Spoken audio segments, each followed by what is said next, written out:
Hello, everyone, and welcome back to the Relationship Circle podcast. I'm your host, Beck Thompson, and this podcast is all about helping you stop running in circles, ditch those dating games, and let your inner compass lead the way. Today, I want to bust a big myth that is holding many women back from jumping into dating. So you might be someone who's been doing all the work, you've been reading all the books, you've been going to therapy, you've been journaling, you're meditating, you're getting real with yourself.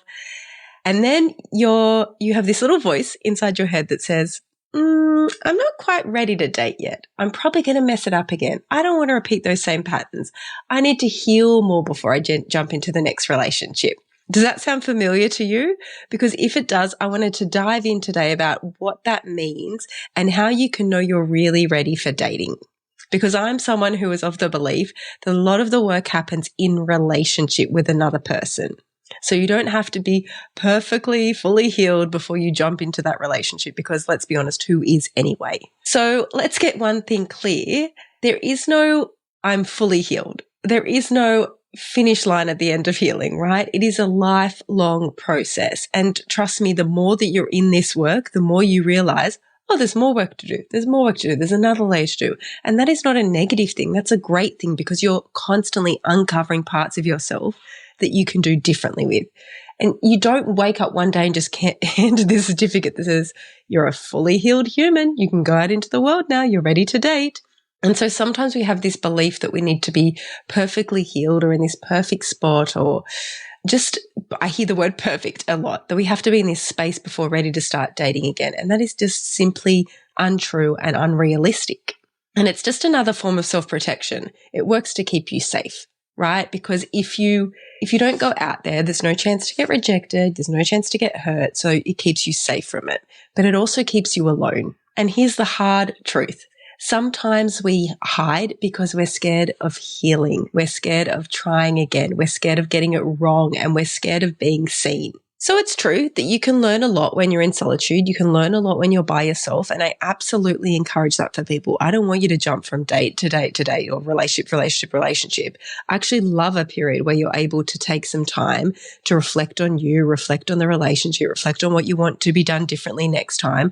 I think that learning is really great in solitude. I think a lot of magic can happen there. But you also learn a hell of a lot when someone is holding a mirror up to you. And that is the advantage of having other people in your life. It doesn't just have to be an intimate partner, but healing and learning happens in relation to other people. It's why relationships are so important in our lives. And dating is not about being flawless. It is about showing up as yourself, showing up as you are and letting your growth guide the way. It doesn't mean you won't get triggered. It doesn't mean it's not going to be scary to be vulnerable, right?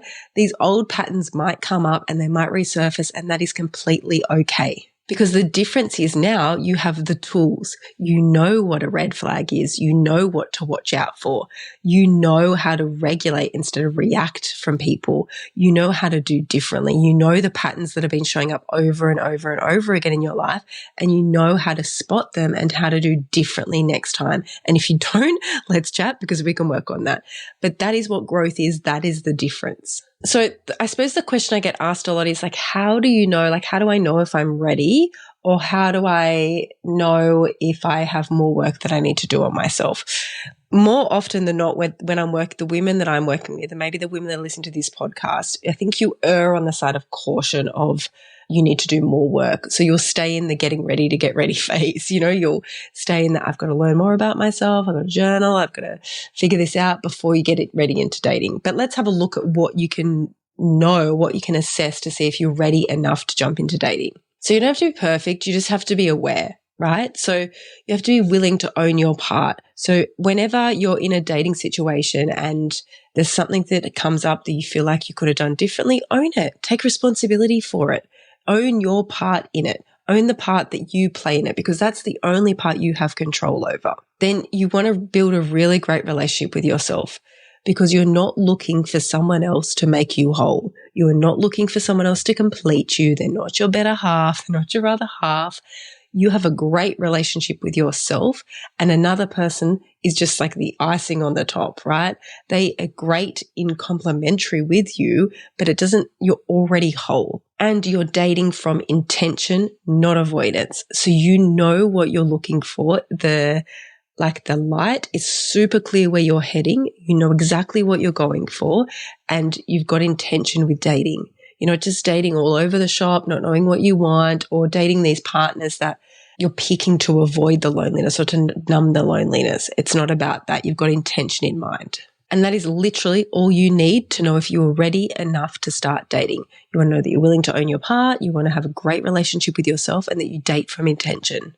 It's not about having perfection. It's not about having a trauma-free existence, right? We all have stuff going on in our past, and that's okay. We're human. Yeah, and we've got humans dating other humans. I don't know if you know this, but people don't often want perfection. Sometimes they think they do, but that would be really boring. So just be yourself. Now, of course, when you're dating, there's going to be setbacks. Like, this is part of it, right? Again, part of the learning. So let's talk about how we can kind of reframe these setbacks when you're dating. So when you're dating, you might still feel anxious before or after a date. That is okay. There's many tricks you can do to actually trick your brain into thinking that it's excitement, because it kind of produces it's along the same wavelengths in your brain, excitement and anxiety. You might doubt yourself when someone pulls away. Again, it's talking about like reframing that. Like, have they pulled away? Were they even a good match for you? Do you even like them? Because sometimes I find that clients are going after these people that they're not even really into. But when the other person pulls away, it's devastating, but they didn't want them anyway. So have a really good think about whether you actually want that person, whether they're going to be good for a relationship with you. And you still might struggle to express your needs. That's okay. You learn and you work on boundaries and expressing your needs for the next time. It's all lessons, right? And in the beginning of dating, it should be a big experimental phase anyway. The first person you meet does not need to be your next husband. And it does not mean that you failed. It means that you're human. And it is extremely pivotal part of the process. So the difference when you're entering dating intentionally, when you know that you're ready to start dating again, is that you are intentional with your actions. And the difference is that you see things now, you see the patterns, you do differently, you act differently, you are differently, and you're growing through the process. And that is really, really powerful. So if you're ready to start dating, or if you're unsure if you're ready to start dating, jump back out there, have a go, but get really intentional about dating before you jump in there. Yeah, I don't want to see dating burnout.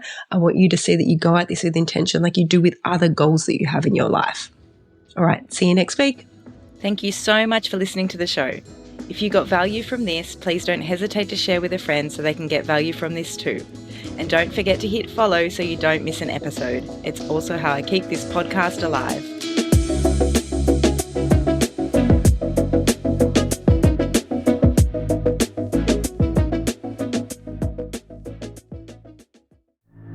Audience exclusive.